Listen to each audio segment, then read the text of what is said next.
welcome to episode number 16 of the Elisa Show. I'm your host, Elisa Jankowski, a business administration student, yoga teacher, marathon runner, and currently finishing my plant-based nutritionist degree. I'm here to help you to achieve a healthier, happier, and more sustainable life. I'm also the creator of the Elisa Show Instagram account, where I post delicious and nutritious plant-based recipes. If you haven't checked it out, please do so. That's at Elisa Show over on Instagram. I hope you all had a wonderful week of good vibes, and I'm so grateful that you're tuning in with me today. So let's get started.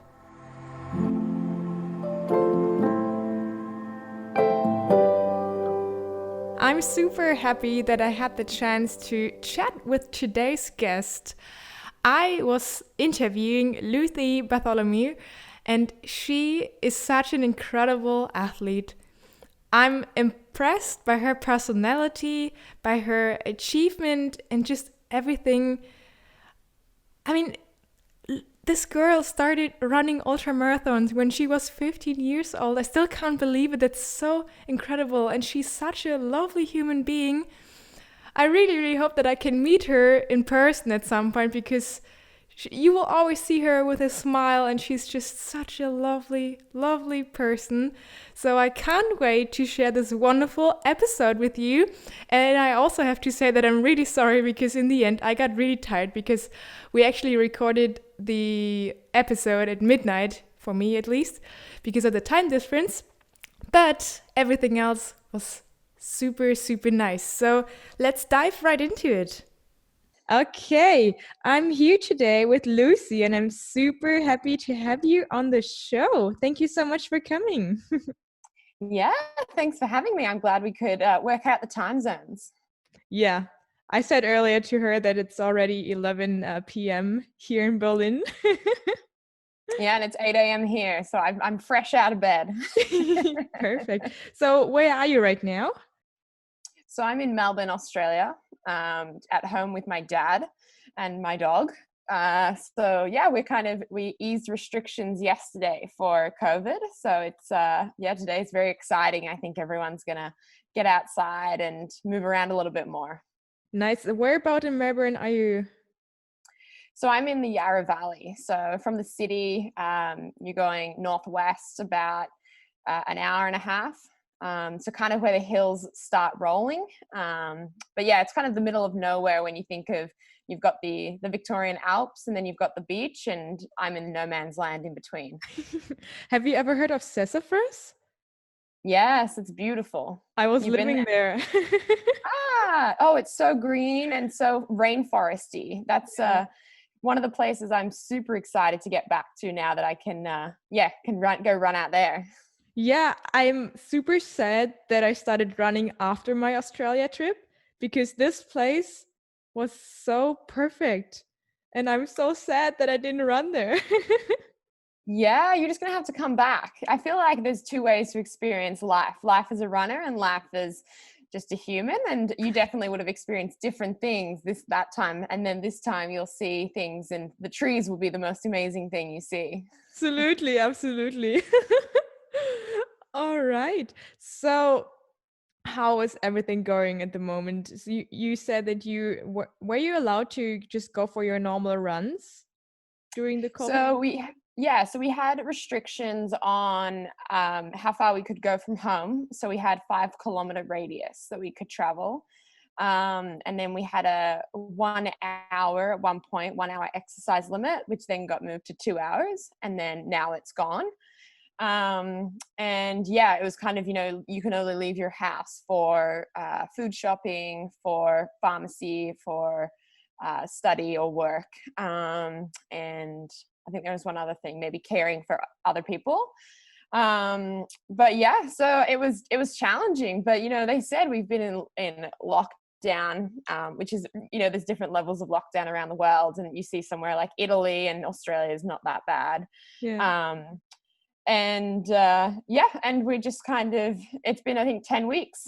And I was just like, oh, wow, I think it's just really simplified my life. Like, as an athlete, you don't really do much other than go out to train and then come back home and go out to get food so you can eat.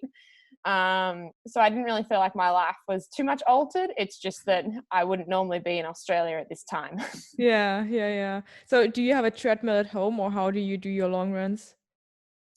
No, so I just kind of ran around the hour. When it was that hour, I just kind of said to my coach, is it possible to, let's just like really do some speed work. Let's work on getting faster over an hour. It's just such a unique opportunity. And a treadmill just does not do it for me. And I just think it could lead to injuries more than fitness. So I kind of, opted to just do an hour of power.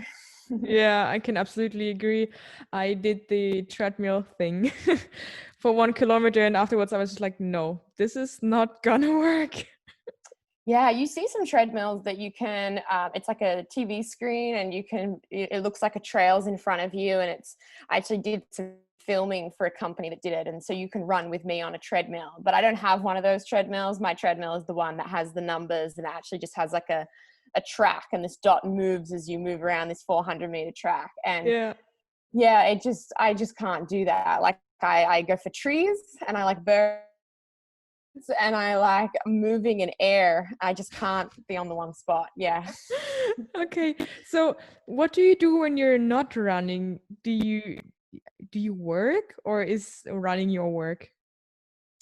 No, so I run full time. I When I'm not running, I'm resting and recovering. I recently released a recipe cookbook. So I do a lot of stuff in the kitchen. I love kind of making food and nourishing myself and sharing it with others. And then it's just like a normal life. I'm 24 years old. Usually I'd be catching up with friends and cycling and swimming and just kind of enjoying life in the outdoors. It's been a little bit different recently, but it's been kind of nice just to focus on doing some things for me just around home. Yeah, sounds really good. I mean, if you have just 5 kilometers, you might run in circles all the time. Or I mean, it's just an hour. I don't know how fast or how far you can go, even if you work on your speed. But 5 kilometers isn't that much. No. So I know like all the roads around here now super, super well, which is, it's pretty funny. My neighbors just think I'm crazy. They're just, I run past them 3 or 4 times and they're just like, God, she's still going. And yeah, it's definitely a mental test rather than a physical test, I think. But like I said, it's been really nice. There's no commuting in a car. There's no, I finish, I'm at home, I can eat, I can have a shower, I can get into my pajamas again. We had just Yeah. come out of winter. So it's kind of nice. Like it kind of showed me that sometimes all you need is outside your front door. And I think we sometimes try to complicate things way more than what we need to. And running is something we can do anywhere at any time. Am I right that you started your whole running career with your dad? Yeah, that's right. So my dad is he started as a road marathon runner. So he's done 20 of the Melbourne marathons and marathons all around the world. And as he got older, he ultimately got slower. And so he decided to run further. And he entered a race called what was then the North Face 100, now the Ultra Trail Australia 100K in the Blue Mountains in Sydney. And I saw him train for it and I joined him on the bike. And then as I got stronger, I joined him on running. And so I was 14 years old at the time. And yeah, I went up and I saw him do this race and I got back home and emailed all the race directors in Australia and said, will you let a then 15-year-old compete in a race? And one race came back to me and said, yeah, absolutely. As long as you run side by side with your dad, you can stand on the start line. And that's where it all began. Oh, wow. What did all the other people say? I mean, you were so young. I think even now, I think I've never seen such a young person at a starting line somewhere. Yeah, it's a very unique thing, and it's definitely in the US. It's a lot more common. You see people like there's quite a few young people that are getting into ultra running around that 16, 17-year olds. and they're running really fast as well. You know, I wasn't running fast. We were just kind of trotting along and eating and enjoying the scenery and smiling and laughing. You know, it was time with my dad more than anything. Yeah. But yeah, there was obviously opinions, just like there always is. And I think because it was unknown, people, I like to think that they came at it from a place of love and caring for me. But there was a lot of kind of coverage about a young girl that I was clearly had a exercise addiction, that I had an eating disorder, that I was running because I hated myself, or that I, you know, if I finished the race, I was not going to be able to return to school, that I was going to stunt my growth, that I was, you know, just these, it's just so unknown that everyone had an opinion. And I remember my dad saying to me on the start line, you know, there's lots of people out there that are watching you, waiting to pull you out so that they could be right. And he said, you know, you've got to smile the whole way through this because of those people, and they'll look for any sign of fatigue or hurt or pain, and we'll pull you out. So it was it was hard. It was a lot to manage. I know my parents, you know, they got called bad parents in some media, you know, that you should never let your daughter do that. And yeah, I pretty much ran the whole race, you know, just super, super happy, and just kind of as a middle finger to all those people to say, you know, I love what I'm doing. I'm doing it because I love it. And it's possible to do something like this, and to dare to do something that's unknown.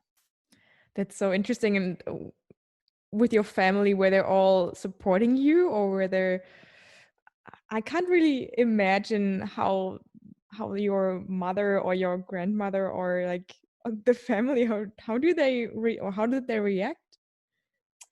So my dad got it, obviously. As a runner, he understands that, you know, you get that good feeling, that empowerment, that strength that comes from running, and how positive it can be for you. My mom was someone who never really understood it, and she still doesn't. You know, I don't think she really understands that it's my job.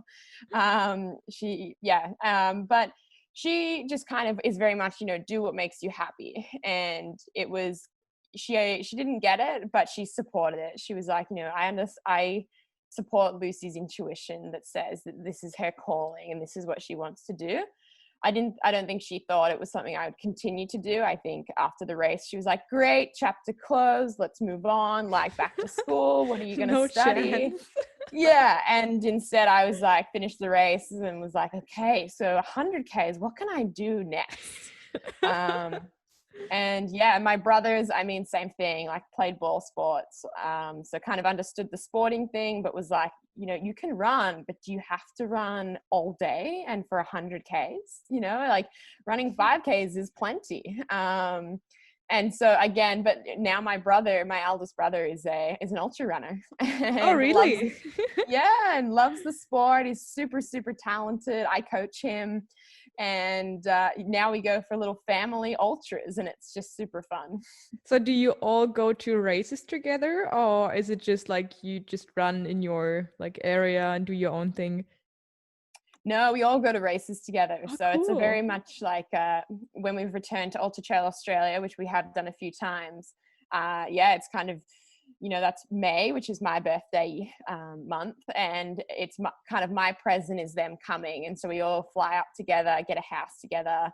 And then, you know, my brother did the 22 kilometer, or he did the 50K the other year. I did the 100K. My dad did the 100K. And we all just kind of support each other, and we're at the finish line where, yeah, it's a super, super fun thing to share with your family, because, you know, I'm sure you know that you become so vulnerable after a run, you know, or within a run, or after a bad race. And we just support each other through the highs and the lows. And it's always full of good memories. What a wonderful family event. I think I need to yeah, do the same thing with my family. Yeah, get them out there. Okay, so talking about the training, what is a normal training week for you? Like how far do you run? I mean, except like now, like in normal times. Yeah. I mean, it differs depending on what I'm training for, but I generally, you know, I always have Monday as a rest day. So this is a great day to talk to you because I got nothing else to do today. Nice. And then, Tuesday is always like an easy run just to kind of, after the rest day, the legs are always heavy and it always feels a bit awful. Feels like you haven't run for years. And then Wednesday is more of a speed workout. Thursday is either one longer run or two shorter runs. Friday is really easy run. Saturday is a workout, and Sunday is a long run. So it's kind of the format that I follow and have followed, and the distances and the pace and all that kind of, and the terrain varies on what I'm training for. Yeah, and the mileage, how much or the kilometer, do you do your calculations in kilometers or miles? Well, I'm coached by an American, so he gives me my training in miles, and then I convert it to kilometers. And then when I've done it, I convert it back to miles to tell him about it. It's very complicated, Yeah. but I'm getting really good at the maths. Wow. So I run, I don't really look at the kilometers. I'm more about the hours that I spend Yeah. out there. So I run around, kind of 12 to 14 hours if I wasn't in restrictions, and then kind of peaking at 16 to 18 hours. But these days it's been more around 11 hours with the restrictions when it was at 2 hours, and just kind of around that 140 kilometers a week. Yeah. And how does the Australian ultra running scene look like? Are there many people when you compare it to like other countries in the world, would you say? Oh, I think it's growing so fast, and I think that I spend so much time out of the country that I didn't really realize how big it was until this time, where I've just, so many people have reached out to me and they've been like, "Oh, I'm in lockdown with you," and and I was like, "Oh, wow, cool, you run? That's rad. I didn't know that." And yeah, I think it's a lot bigger than I thought it was. And but when you compare it to like the European scene, and you have races like UTMB, which brings it all together, and everyone culminates in Chamonix, and it's masses. It's not like that here. But there's still races that hold 1,500 runners, and yeah, I think that especially through lockdown, running has been the one constant thing that we've always been allowed to do. Yeah. So I think that I think it's bigger than I know, but I think that it's not quite as big as like America or Europe quite Yeah. yet. Yeah, well, you will get there. We've got a lot of people in Australia, and it's a big island, so I think we will. Yeah. So talking about the different countries, what's your favorite country to train? Because I heard that you were traveling around a lot, and now you're in Australia, but is Australia your favorite place to train, or do you prefer other places in the world? I love Australia because it is home. It's where my family is. And so it kind of, training is one thing, but then the social aspect and just feeling like I know, and it's convenient. I know where everything is, and I know how it works, and I know the currency, and I know the time zone, and it works like that. But I have loved spending time in South Africa. That was somewhere where you've got the mountains and the sea next to each other, which Oh yeah. I love the mountains. I love running in the mountains, but I also love the sea, and I love to surf. So I definitely miss that where I am. And in a lot of places like Chamonix, you can run all day, but I do miss the ocean being Yeah. near me in France. So yeah, probably I'd say South Africa is probably my favorite training ground, just because of its convenience and its availability. Did you run the UTCT already? Yeah, so I ran that in 2017, and then I was meant to go last year, but I went, but I couldn't race because I tore my hamstring. But Oh. I love that race. Absolutely love the race organizers, love the people, and love the course. Have Yeah, you my done it? plan was to run it this year, but yeah, you can't Ah, really do so that. next year. Yeah, yeah, Perfect. I'll see yeah. you there. Yeah, of course. I'm going all in. I'm gonna do that 100K. Yeah. Oh, you're gonna love it. It's so rad. Yeah, I just need to travel a bit around because in Berlin it's a bit too flat to train for this race, so I need to see what's available in Germany. Oh, how exciting. I'm sure you'll find, just as I have, that there is hidden gems wherever you look. And yeah, even the flattest of places like where I am, you can still find something to climb up. Yeah, yeah. The fingers crossed. I mean, we still have another year. All right. Do you have a ritual that you do before your run and after your run, like a specific stretching or exercise or something, or do you just go out and do nothing? Yeah, I'm gonna give you the boring answer and say I do nothing. I probably should do stuff. I've watched videos of people that do stretches and mobility work and roll around on the floor. I'm just someone who is very, very simple and don't like to complicate it. So I think for me, when you're running long distances, I kind of just use the first few kilometers of my training to warm up and to kind of do those things like you can kick your heels to your bum, you can high knees just down the street, like you look like a bit of an idiot, but it kind of gets the stretches done on the move, and then you're kind of a few k's have gone past and you're like, oh sweet, all right, let's roll now.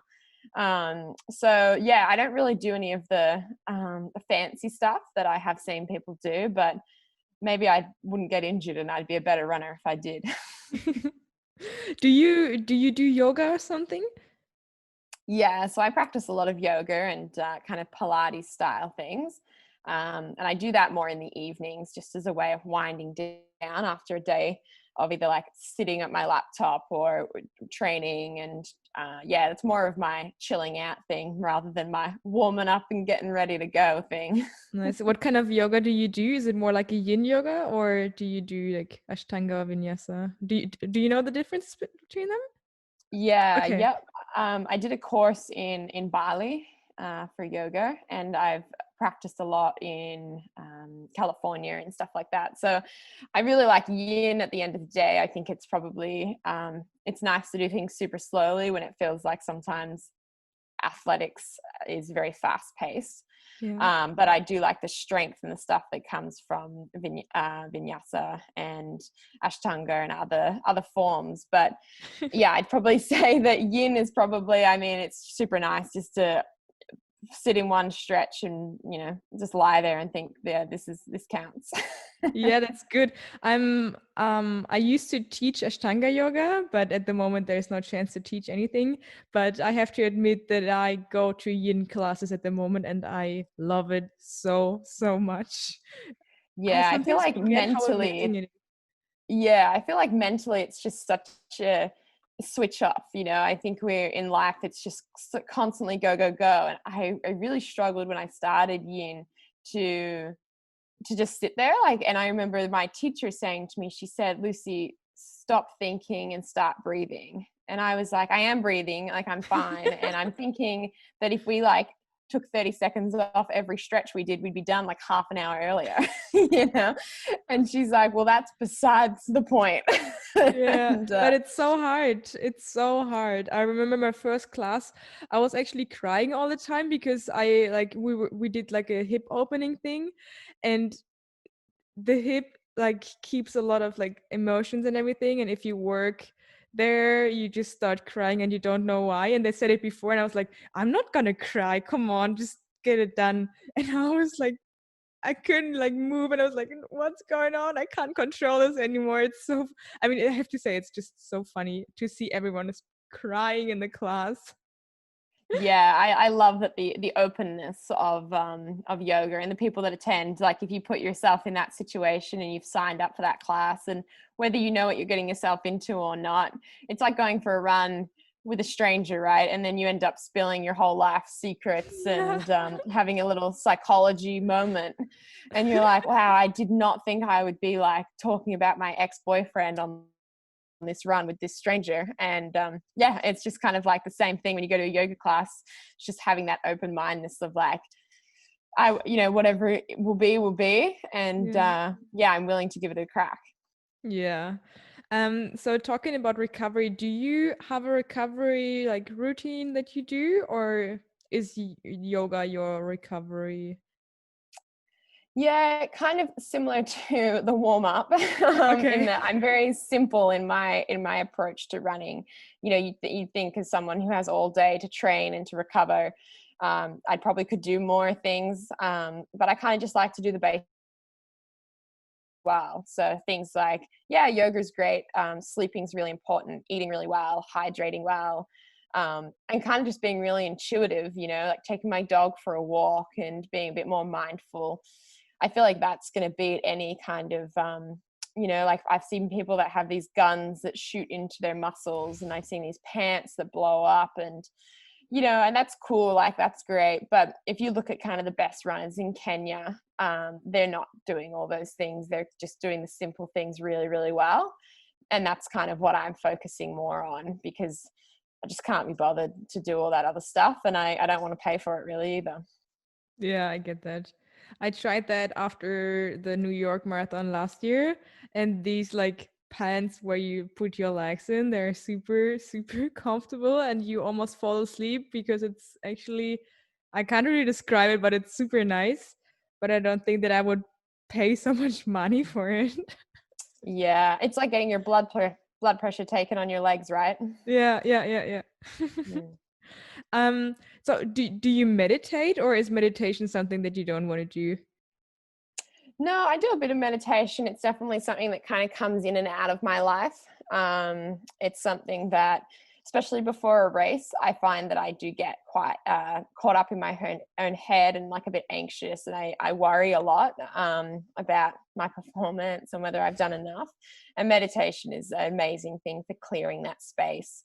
Um, but yeah, meditation and visualization are kind of two things that ebb and flow in my life, and they definitely, when there's big races around the corner, they're something that I take time to implement more so. But yeah, currently I just don't have that pull to do it or that anxiety around it, so I'm just kind of happy to just, yeah, let it come in and out as I need to. Yeah. So when you say that you do your visualizations, how do you do that? I mean, for some, I think some listeners have no idea what a visualization is when it comes to sports. So what do you do? Yeah, so visualization can be, you know, imagining, like if you, I train a lot on the courses that I run. I'm very lucky that I get to travel to Cape Town to run the Ultra Trail Cape Town, and I see the trails, and you know, once you've run on them, you can visualize yourself running on them because you have, and you can visualize how you want to feel and how you want to look, and how you want your day to go. And I think it's important to visualize the really good, good plan, and also the not so good plan, and visualize how you would overcome those problems. I think that one of the best things for me is writing down kind of the things I can control and the things I can't control. So things like at Western States, 100 miles, 160 Ks in America, you know, it's renowned for being really, really hot, and I can't control the weather, but I can control my fluids. I can control what I wear. And so, you know, visualizing that kind of day and being like, yes, I'm going to be hot, which is going to be uncomfortable, but like, what can I do to make that not as unbearable? You know, I can stop at the water sources. I can drink my electrolytes. I can like picture myself doing the best things for my future self and also my present self, and just kind of taking time to just kind of, yeah, visualize what you want to look like, what you want to be like, that person that is going to perform that race or that run, and how good that's going to be and how good it will feel, especially when it's over.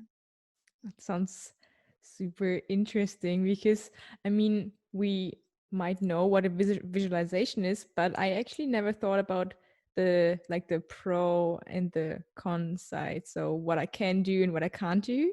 And I think this is actually really interesting to see the race and to see what can I do and what can I change. So yeah, thanks for sharing that. So what about the No strength worries. workout? Do you have like something in particular that you always do, like squats or deadlifts or something?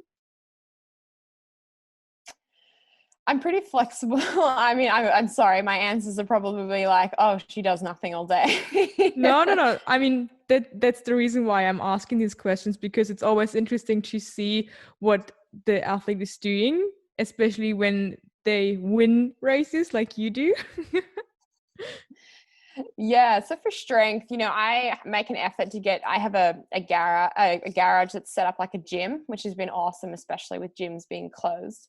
And I kind of make an effort to get down there at least 4 to 5 times a week. And whether I go down there and I end up just stretching or doing yoga, then that's cool.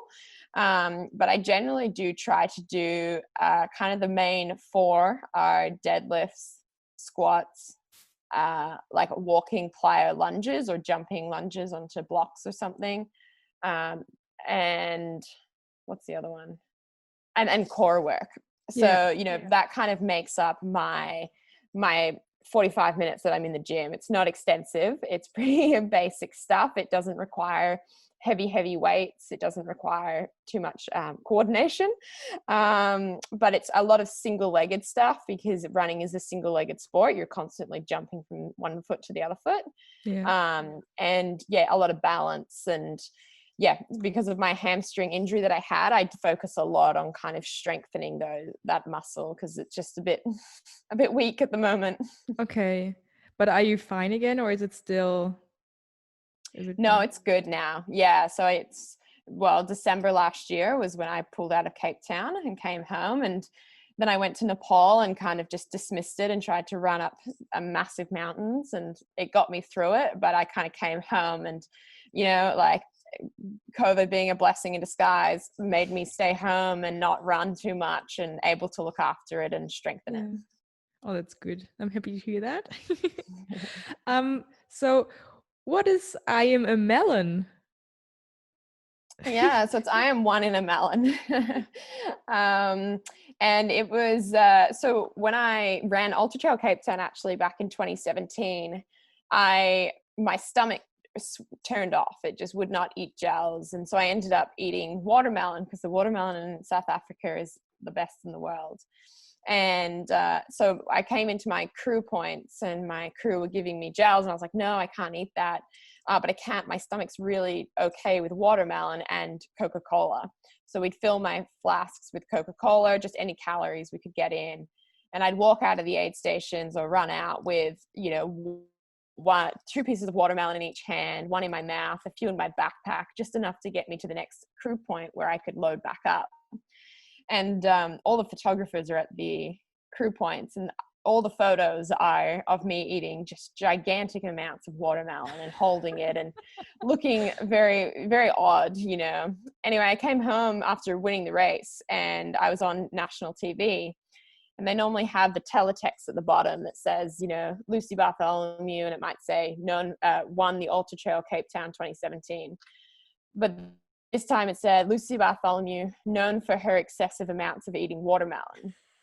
And I had suddenly all these people started following me on social media that really couldn't care less about the running, but were super interested in how much watermelon I ate.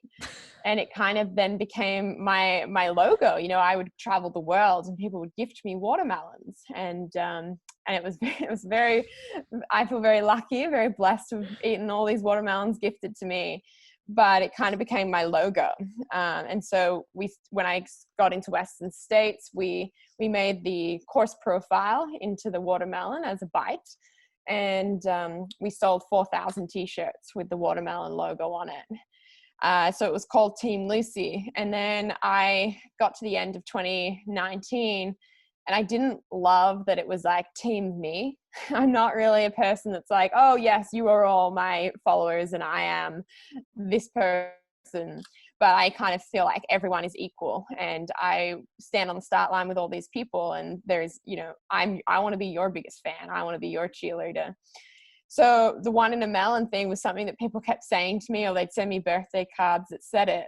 And I was like, oh, I love that. It's really cute, And so I drew up a design that kind of took in my values, which are illustrated in glyphs, which are just symbols that stand for things like strength, connection, challenge, transform. And it's kind of things that I live by. And I was just like, I want to put this out here to put this out in the world for people to understand that we're all so unique and so important, and we all need to understand that we can't be someone else when we should just you do you. And so I just designed this logo, and I was going to do t-shirts, but then environmentally I was just like, we get so many race t-shirts and we have so many t-shirts. So instead I started selling transfers. So you just iron it on and it goes into the fabric, and then you've created this t-shirt which is also one in a melon, and you've created something unique for your unique self. Oh, that's so cool. I love this idea so much. I'll have And to I think send I you need to one. get one as well. Oh, nice. Okay, so I know that you have many sponsors. So who are you working with at the moment, and how did you get in touch with them? Yeah, so I'm working with Salomon. Salomon is my title sponsor. I've been working with them since I was 18. So Wow. that's 6 years. They supported me before that, but it was more like, we want you to finish school, and just we don't want to put pressure on you. So there's nothing formal. And then when I finished school and I started traveling, they supported that. So that's been a very long running relationship, and that was with Salomon Australia. And then in 2017, I joined Salomon International. And then I work with Sunta for my watch. They kind of come with Salomon, and I love them and I love their product. I work with Spring Energy, which is just a kind of in the last year and a bit. And they make gels that are made out of real foods. So, instead of using just sugars and things, a consistency that like snot, that's disgusting, and I only really used on race day and didn't really love. This company started in America it's made of pureed fruit and bananas and rice, and it's kind of like baby food, and it just feels so much better on my stomach. And I feel a lot better about taking it in and using it as energy in training and in races. So I've just started working with them. I found them when I was over for Western States in America. And then I work with Julbo for sunglasses. And I started working with them in 2018. And then my last sponsor is Labent, which is a sock company and also does like thermals and merino and bamboo clothing. And they're funny story, because I was at the Ultra Trail Australia Race Expo, and I was walking around, and this guy said, "Oh, like, here, have some free socks." And I was young, and I was like, "Oh, amazing, free stuff! Heck yeah, okay, cool." So I took it, and then, being the person that always says, "Don't try anything new on race day," I was like, "Oh, I'm gonna wear these new socks. Like, these are new. I love new stuff." And this guy saw me on the start line wearing the socks and was like, "Oh, she's never worn those socks before. This is not good," And so he followed me around for the whole day with a few other pairs of socks in case I started to get blisters or have problems. And he watched me race all day. And then I finished the race with his socks, and they were amazing in torrential rain. And and he offered me a sponsorship on the spot. So it was a pretty amazing thing, and something that, it just showed that, I just kind of took a risk and come out the other side with a strong bond with this brand that's been there from the beginning. That's amazing. I had a similar situation a couple of months ago. There was the only trail run happening in my area, and On Running was there, and they had their trail running shoes with them. And I always wanted to try to run in the shoes, and it was just a 35-kilometer run, but I thought, okay, well, they are here, so I have to try them.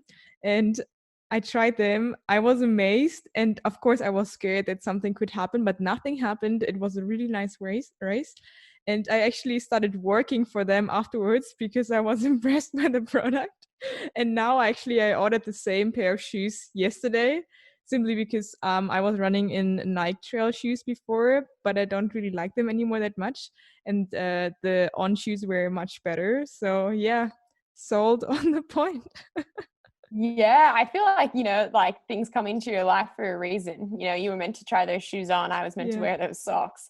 And I think it makes you realize that, every small decision we make can impact our lives further on. So something as simple as socks can can be your livelihood. Absolutely, absolutely.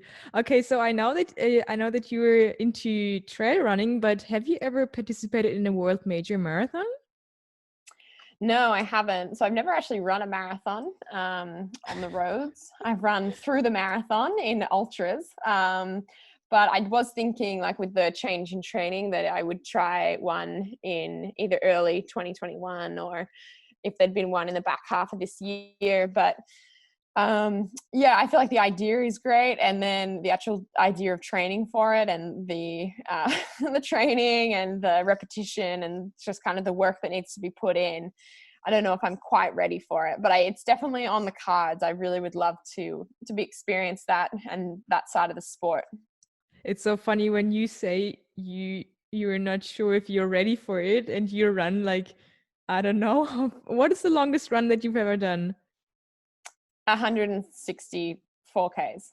And you're afraid of a marathon? Oh, I'm afraid of park run. Like 5Ks to me is terrifying. I actually get more nervous. Do you have park run in Germany? I think we have, but we have. I mean, I haven't been, but I know that they do that. Yeah, I love park run when it's on.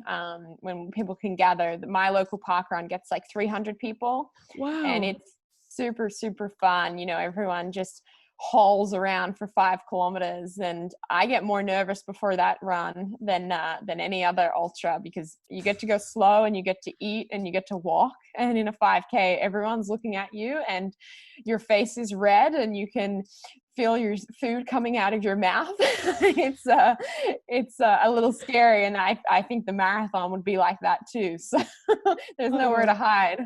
Okay, okay, now I get what you mean. Okay. I also read that you participated in a 6-day multi-stage race. What's that? Are you running for 6 days?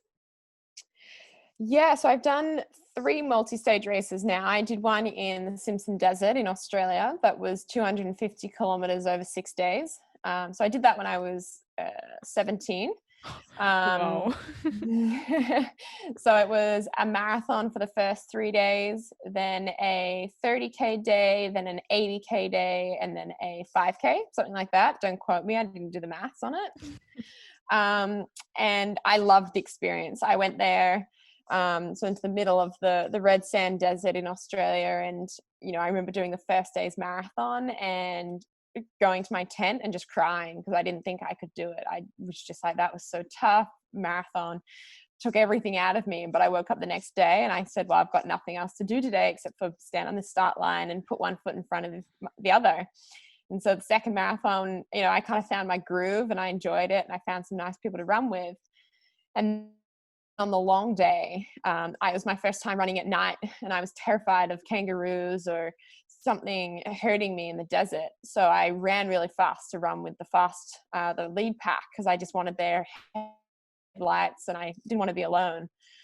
And I was like, oh, I don't feel too bad. Anyway, I ended up winning the day outright. Me and this other girl, we finished hand in hand, and we beat all the boys, and had an amazing experience running with this legend of the sport, Jess Baker.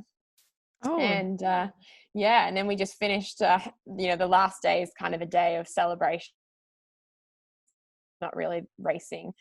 And I finished that race, and I was like, wow, I love the multi-day races, because you build community. You're at the tents waiting for everyone to come in, then you share your dehydrated dinners together and all kind of look at each other's blisters and rub each other's muscles, like it's camaraderie at its finest. So then I did the same thing in America, the Trans Rockies, but that's a team race, which was really cool. I did that with Hillary Allen, who's a North Face athlete. hmm. And that was really fun, kind of very, very different. It was in the mountains. There was a lot more hiking, a little bit more glamorous because you finished in towns rather than a desert. So you could actually go to the coffee shop and get a cake and have a hot chocolate. And, it was a bit more, you could shower, and it was nice. And then I actually did, I was part of Transalpine, which went through, when I did it, Italy, Austria, and Germany. Oh, cool. Um, Yeah, I heard about this one. A friend of mine wanted to do it this year, but yeah. Well, yeah, it's an amazing event and just stunning, really well organized, stunning scenery. I mean, obviously, you would know that kind of area, but yeah. So I've done a few multi days and just loved that it's probably less about the running and more about the people and the stories you hear, because yeah, to train for that kind of thing, and if you have a family and you have a job and you have commitments, to take a week away from all that is a lot. It's my lifestyle to do that, and I'm 24, and I don't have a plant to look after. Yeah. I got lots of time, so it's not a problem for me. Oh, that's so cool. So you mentioned the Western States a couple of times. Can you tell us a bit more about the event and how it was for you to run it? And when did you participate, in which year? So I run the Western States 100 in 2018 and 2019. Yeah. So it's a 160-kilometer race in California in America. It runs from Squaw Valley up in the mountains and the ski slopes down to Auburn through the canyons.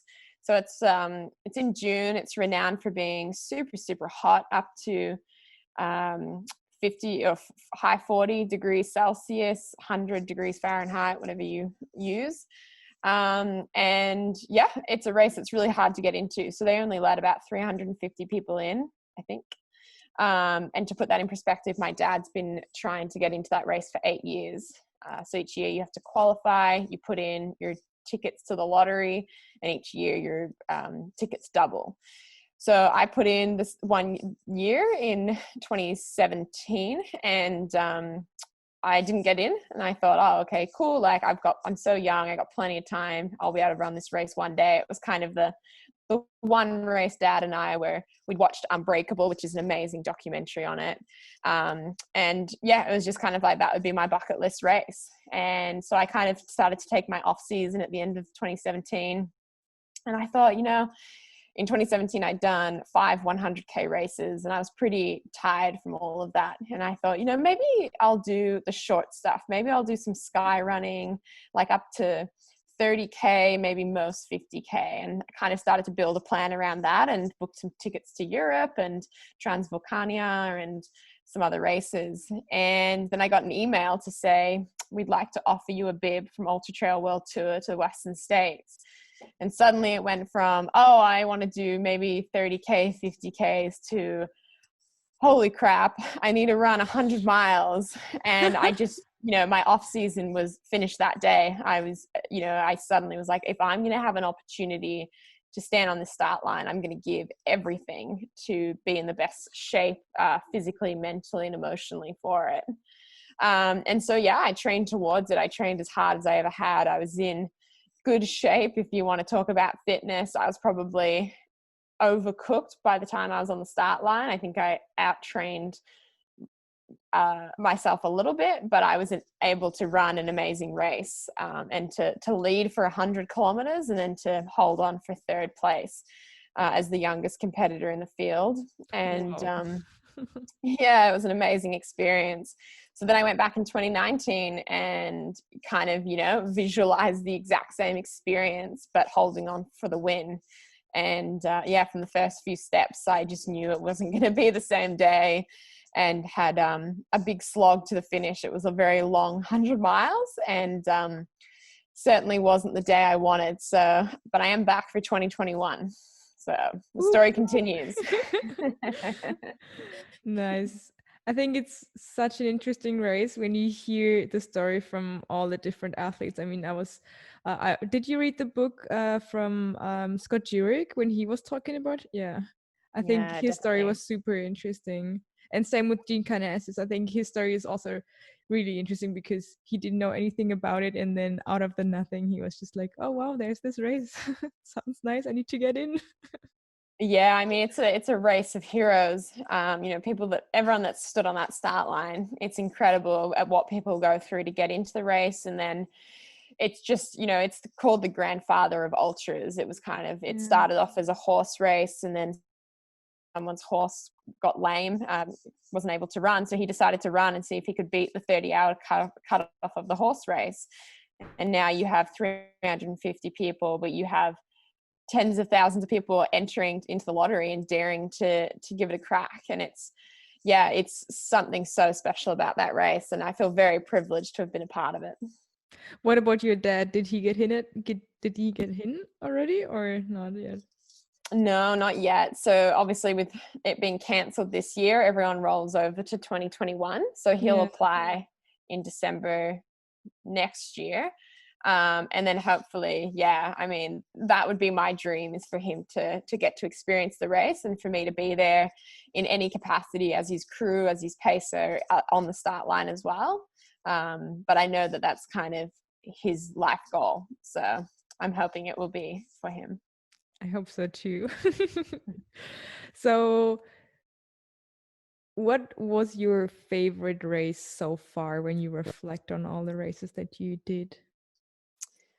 I would probably say, I'd probably say Western States was one of my favorites, just because of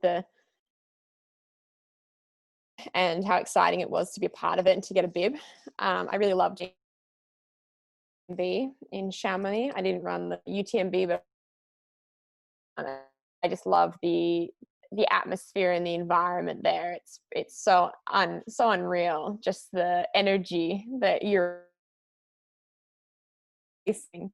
So those two are some of my favorite experiences. But like I said, Cape Town is definitely somewhere that I loved, and the people and the energy and the vibrancy of that race is insane. And what was the hardest race?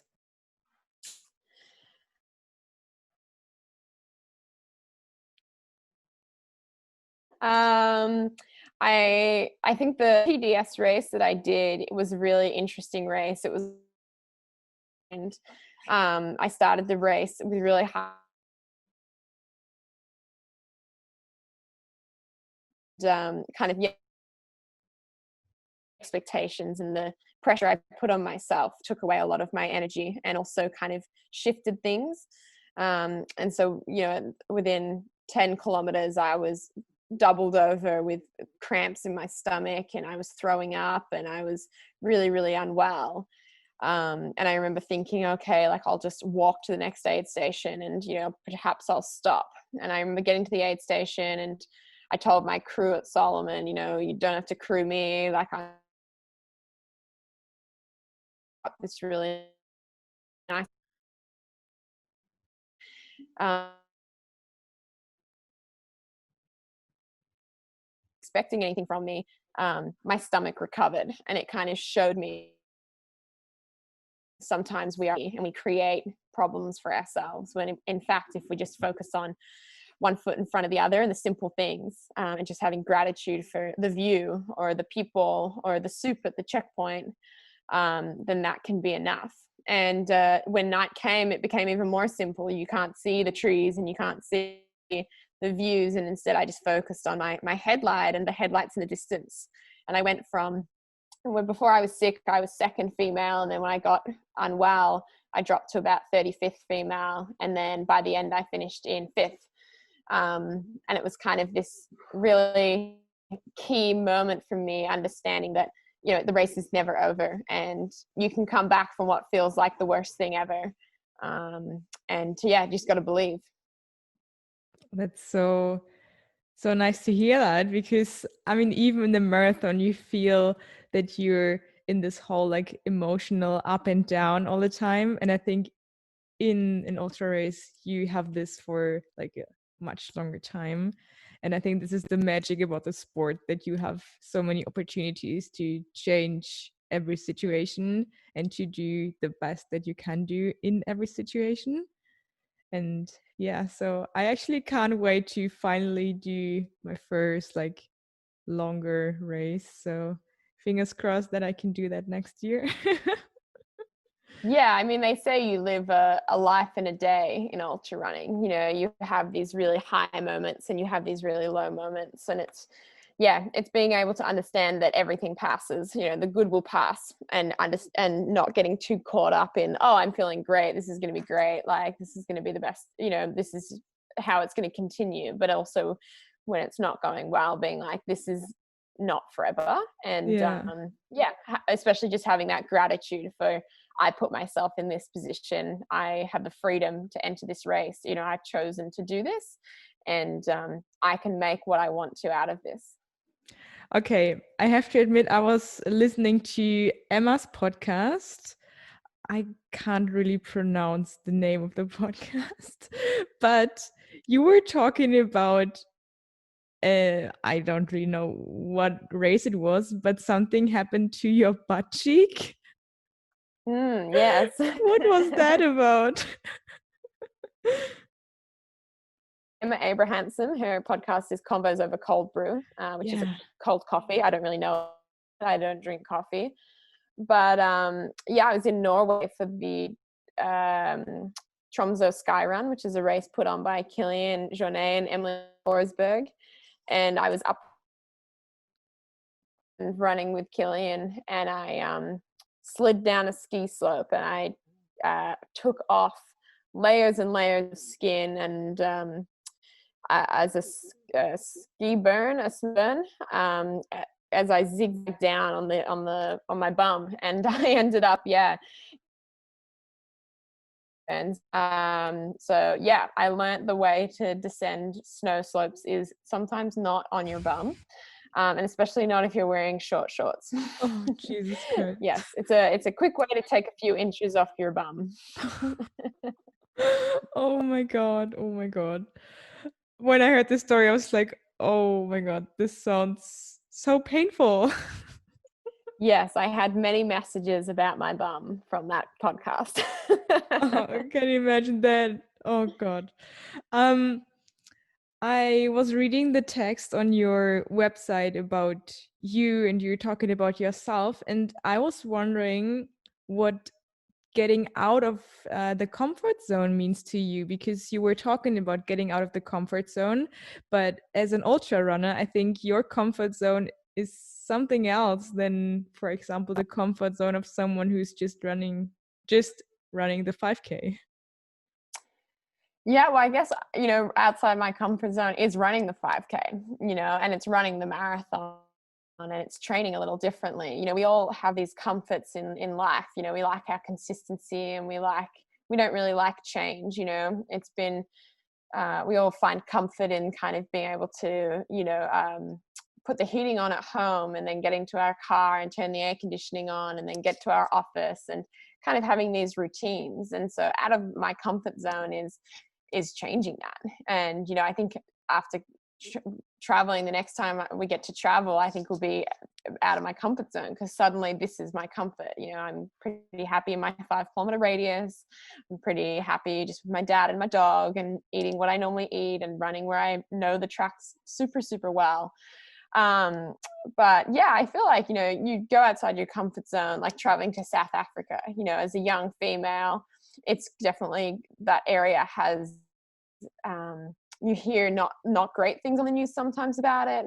But going there with an open mind and understanding that, there's these places all over the world, and they're so beautiful, and just for what it is, it's worth traveling to and worth putting yourself out there. Things like podcasts are out of my comfort zone. I don't love talking about myself all the time.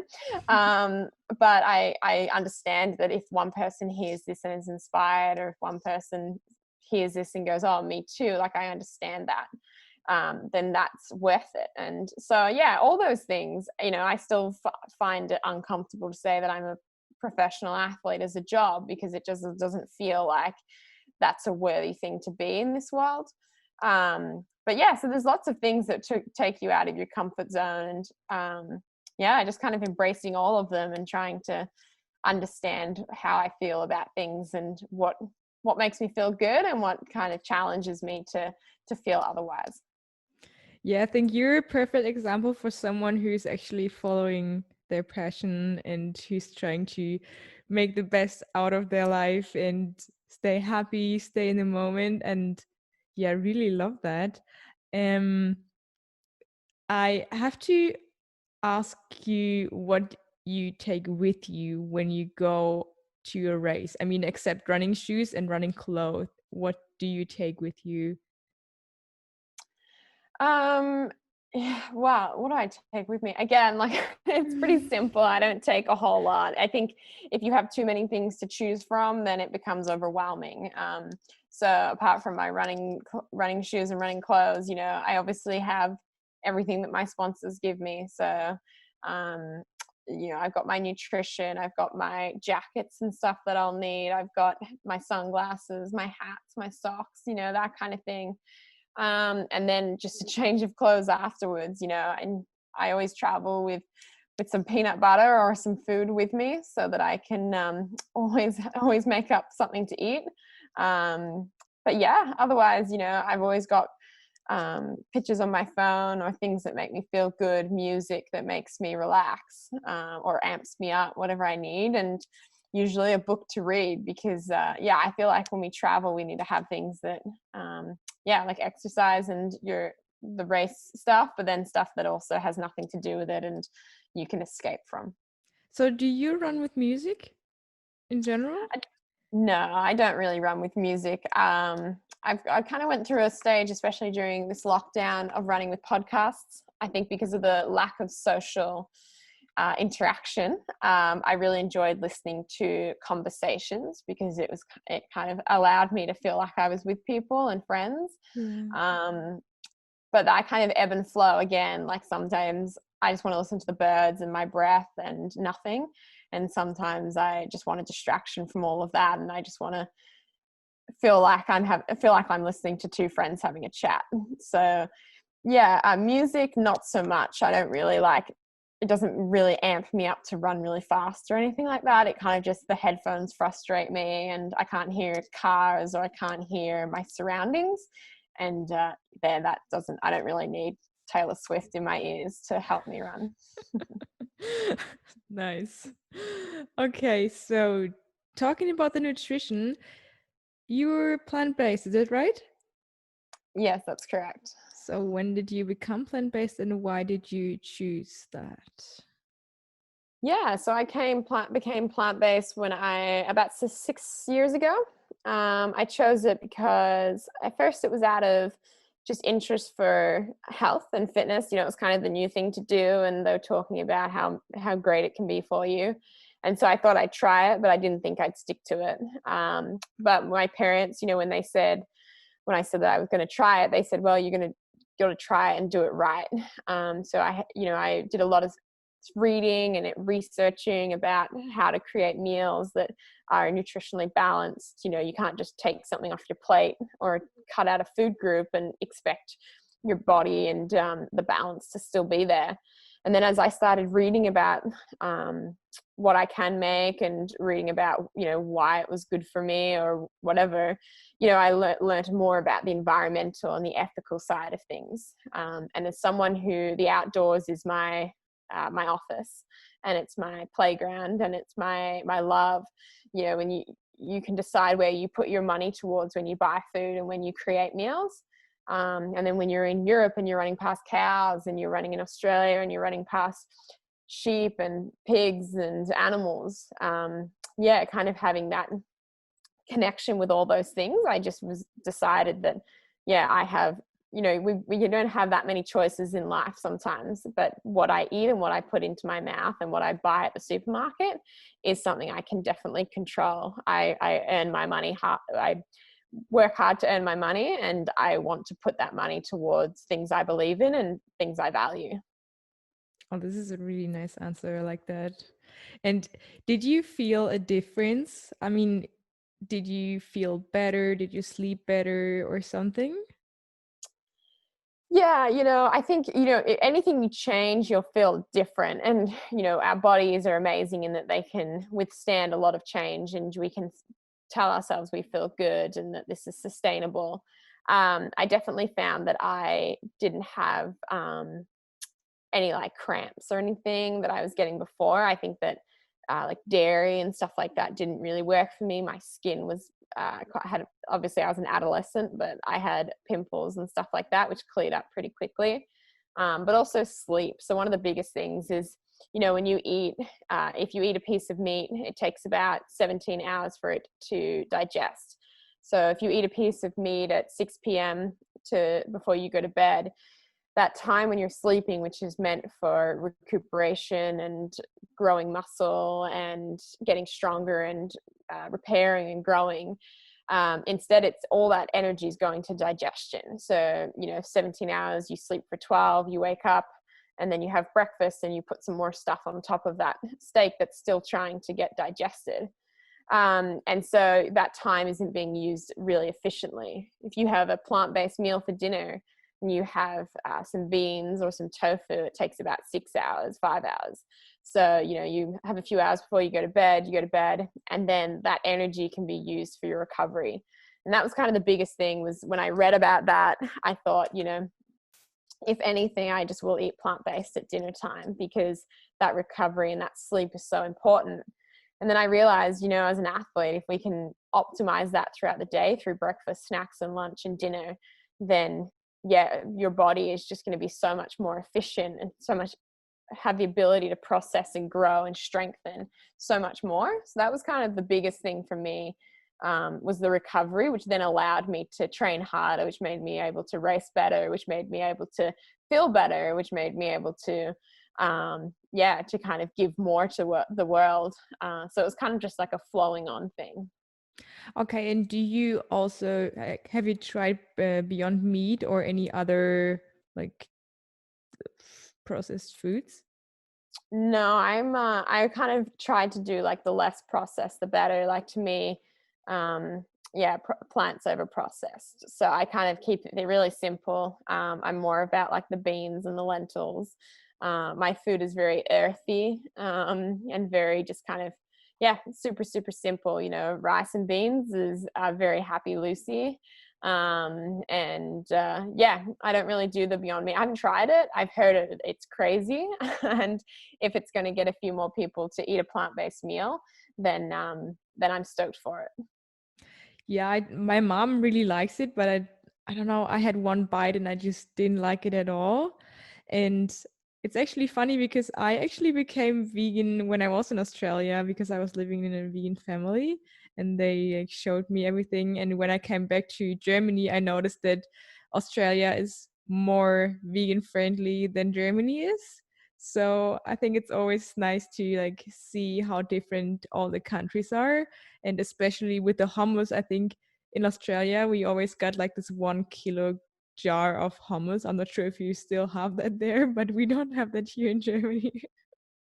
Yeah. I mean, I've heard really good things about Berlin, actually. I think it was named one of the friendliest cities in the world, for veganism and plant-based eating. I think, like Australia, we're super, super lucky.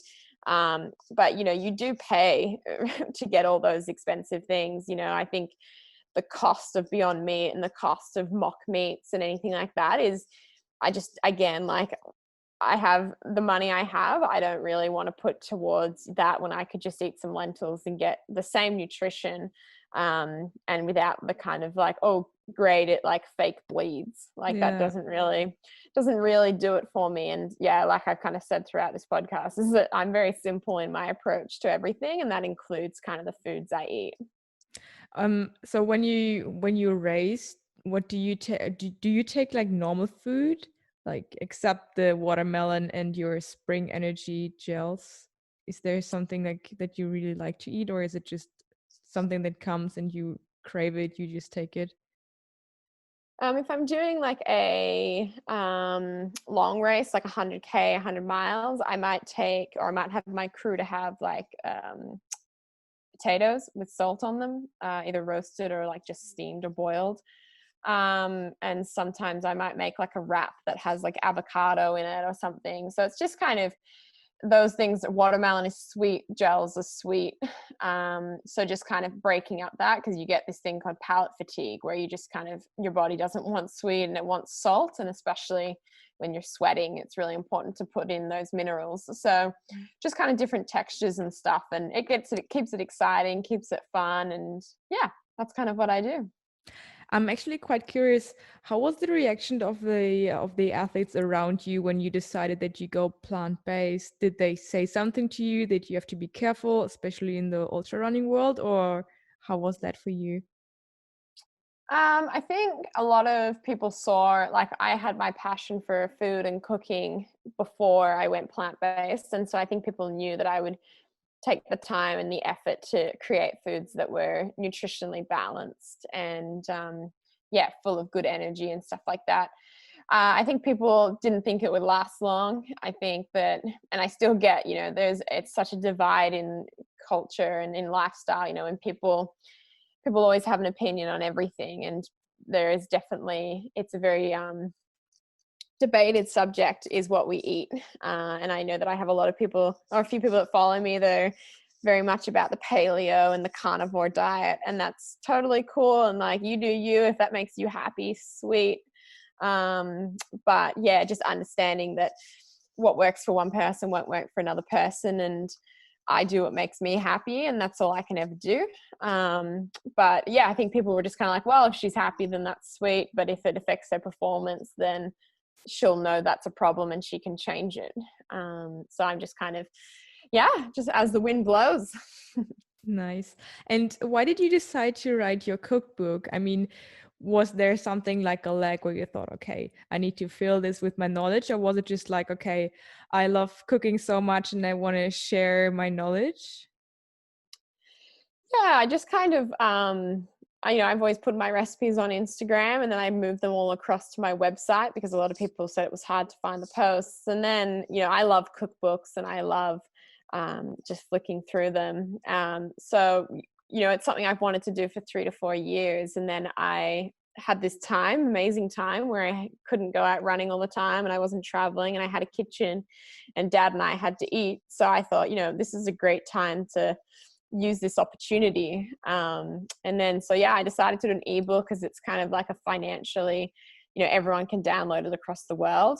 And then, I've started to look into printing hard copies because it's been so successful. So yeah, I just kind of was like, so many people ask me what I eat. It's probably the most asked question, especially as a plant-based athlete. It seems like I must be doing something completely different. And I don't think people understand it's the same thing. It's just minus the meat most of the time and adding in some tofu. But yeah, I just kind of wanted to show people how simple and how cheap and how basic it can be. I think people see hummus on the shelves and they think, wow, that's amazing. And like, I'll just pay this amount of money for it. And then you tell them in a cookbook that it's chickpeas, tahini, garlic, lemon juice, and oil, and you can make an abundance of it for half the price. And I think people, yeah, I think it's uncomfortable. Again, we talk about comfort zones. Having to, yeah, put some stuff in a blender seems to be like a huge deal to people. And then once they get the confidence in it, their world is unlocked and they can help nourish themselves really, really well. Yeah, I think it's so funny, especially also with the smoothies. Everyone starts to create their like morning smoothie, and everyone is so into the smoothies. And I really like to see like how everything in the food like world is changing all the time, especially when athletes or with did you watch did you see the Game Changer? Yeah, I'm good friends with some of the people that were in it. Oh, cool. Yeah. And I was actually quite impressed that so many like athletes are already involved in it, because I didn't know that, for example, Scott Jurek was vegan, or um this I can't remember the name, but the strongest man. I think he is even from Germany or something. And I was just like, wow, this is a really good example to show people that it's not about like meat and we need the protein from the meat, that we can get everything from just easy foods like beans or from tofu. And I think sometimes we just need to prove to ourselves that we are actually capable of like doing amazing things by getting like the right fuel. And the right fuel doesn't mean it's right because everyone else does it like this. It can also be right because I feel good when I eat this specific food. And especially when you read more about it and you see what kind of impact you have in the environment, in like animal agriculture, and like all the fields that you can like not just fields but also like how do you say that, like um when you do something that is fair, like I forgot the word, like not the government, but do you choose like the plant-based or the vegan food instead of like meat? And it has an impact in like political decisions and all these things, because people ask for simple foods and they don't want to support the animal or the agriculture. No, it's not the agriculture. I'm so confused. What's the name for the place where all the animals are in? You know what I mean? Yeah, I mean, you just don't want to support those industries. You don't want to Yeah. support the culture of using animals to provide meat sources for the world. And I think yeah, you're right. You know, you make a decision every time what you support, what you put your money towards, and you know that ultimately funnels through. It might seem like it's only $10, but if everyone made that decision, then those industries won't be fueled, they won't be funded. And you know, you see it here where like McDonald's is bringing vegan burger options, and it's, you know, it's, I think in and same with Burger King in the US, it's huge. And I think that kind of, you realize the impact because they're seeing that sales are going up of mock meats, and people are starting to care about the environment, and they're hearing about climate change, and they're seeing how that links to diet and your lifestyle. And so, you know, people want to be, you know, it's a political decision what you put in your mouth. You know, you are choosing to support one thing and not another thing. You know, and that's kind of, it's really important to understand is that it's more than just food on your plate. It's your decisions and your views and your ethics. And you know, joy and taste is one thing, but you know, having a world to live in 2100 is another thing. Absolutely. So, what's your favorite food? Oh man. You know, I'm a really big fan of sweet potatoes, probably one of my favorite foods. I'm also a huge fan of smoothies and smoothie bowls. It's probably my favorite thing. It's probably what I'm going to have for breakfast soon. And yeah, they're probably my favorite foods. You know, I could leave off oats, no problem. Yeah, I mean, they're kind of foods that are considered like peasant food for back in the day, and now they're kind of like my favorite things in the world. So yeah. Especially in Australia, you have all these acai stores everywhere. I'm not sure if you still have them, but I remember that was like the cars, and they sold them out of the car in the middle of nowhere, and you're just like, wow, this is so crazy that you have these acai balls here. Yeah, I mean, Australia imports a lot of stuff. I mean, when you think acai is mainly grown in the Amazon in Brazil, it doesn't seem super right to be using that kind of stuff. And so, you know, again, like, you know, supporting local and only eating things that are in season and are Australian grown, and supporting those farmers is another thing I'm super passionate about. And just kind of, yeah, it costs a little bit more, which is crazy because it's come so much, such a shorter way. But yeah, you know, picking what you eat and, you know, growing it. Like, I think a lot of people in COVID have started veggie gardens and stuff, and you know, it's super nice. You know, I'll put kale from my garden, I'll put mint from my garden, silver beet, I cook with the tomatoes and the snow peas. And yeah, just having that kind of sustainability aspect is really, really important. Yeah, absolutely agree. But there's always room to improve, especially when it comes to the way how the world functions at the moment in the industries that we have. Um, yeah, so I'm always asking my guest three questions in the end. But before that, I would like to ask you something.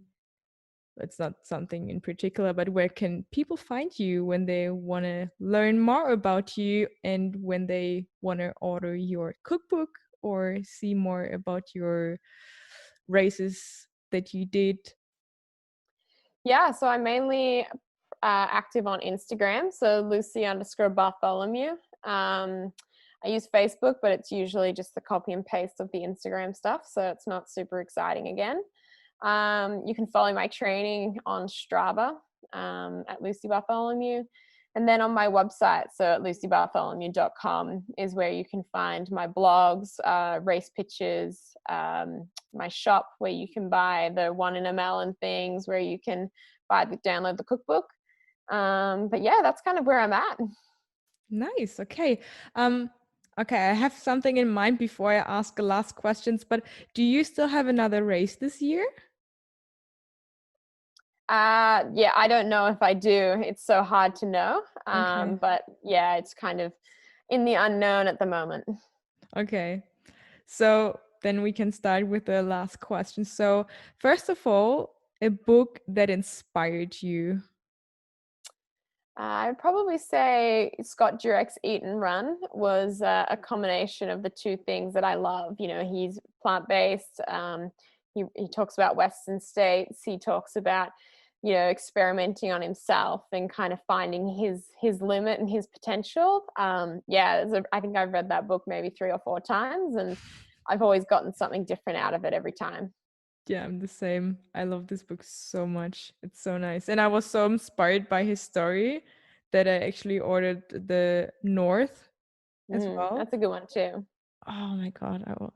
The story is just so crazy. This guy, I don't know. I think uh, he's such an interesting and inspiring person. And I think he's one of the reasons why I decided to run in general, because it's just so crazy what he did and how he lives his life. All right. So, second question, what excites you after waking up? And I already heard that you don't like coffee, so I think that you're not saying coffee, which makes me really happy because everyone else is saying coffee. No, I think what excites me is my dog. I have a little puppy. She's 6 months old now, and Oh. yeah, I think waking up with her, running into my room and jumping on the bed, and you know, getting excited about the day with her is yeah, it's probably the best part of the morning for me. It gets me up and take her for a little walk with the sun coming up, and yeah, it's a great way to start the day. What's her name? Her name's Tani, Tani, Oh. and she's a rescue dog. So she's a mixture of Kelpie and Blue Heeler and Labrador and everything good. Whoa. And yeah, we're super, super lucky to have her. Oh, so nice. Okay, so last question. One thing that everyone should know. Everyone should know. I think everyone should know that you have, like, I think it's really important that everyone knows that you have you can create your own reality.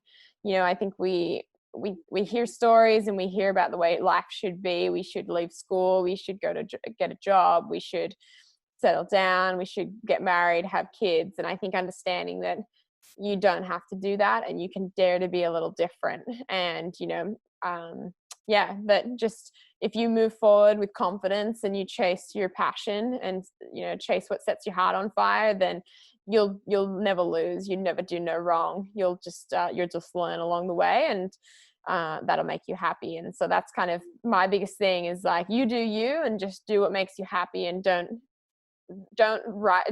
live the story of what you've been told from other people. I love that. Thank you so much, Lucy, for your time and for getting out of your comfort zone to go and have this interview with me. I Yeah, wish no you a worries. Thank wonderful you. day. And I can't wait to see you on the trails again. Yeah, time for you to go to bed. Oh, 11:30. yes. Man, you need to sleep. I will, no worries. All right. Have a Thank good you. night. You Thank too. you. Bye. Bye.